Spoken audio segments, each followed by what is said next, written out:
तर पुण्यातील जमीन घोटाळ्यांची ईडी चौकशीची मागणी शिंदे सेनेचे नेते रवींद्र धंगेकरांनी केली आहे। मुंडवा जमीन घोटाळ्यात पार्थ पवारांवर गुन्हा दाखल झाला पाहिजे असंही त्यांनी म्हटलंय। जमीन खरेदीसाठी कोट्यावधी रुपये येतात कुठून याचा तपास झाला पाहिजे असंही ते म्हणाले। त्यांच्यासोबत बातचीत केली आमचे प्रतिनिधी सागर आव्हाड यांनी।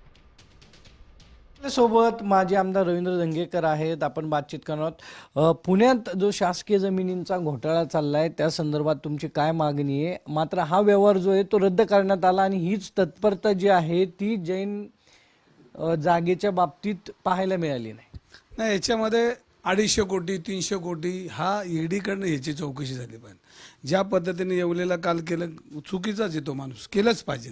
रजिस्टरवर गुन्हा दाखलच झाला आणि ज्यांनी केलं त्या झालं। आणि हे 200-300 कोटी येतात कुठनं? इथं कोटी आकडा लिहिता यायचा ना, तेवढं 300 कोटी रुपये येतात कुठनं? आणि ही पद्धत जी आहे ही सिस्टीम माती खाती अख्खी 100% गैर हे म्हणजे पार्थ पवार असेल तर चूकच आहे।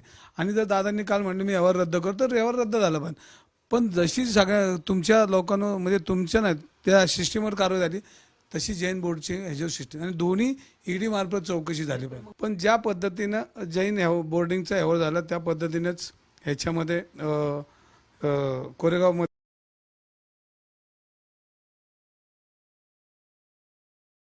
सारखं लावलं पाहिजे। जर पार्थ पवारवर गुन्हा दाखल झाला पण त्या पद्धतीने ह्या व्यवहारात जे आहेत सगळेच पार्टनर बिटनर मागचे पुढचे सगळे आणून त्यांच्यावर गुन्हे दाखल झाले पाहिजे। कॅमेरामॅन किरण काजळेसह सागर आव्हाड, साम टीव्ही, पुणे।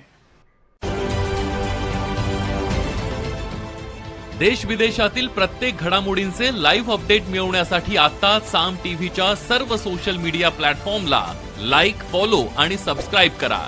तसंच सर्व नोटिफिकेशनसाठी बेल आयकॉन प्रेस करायला विसरू नका।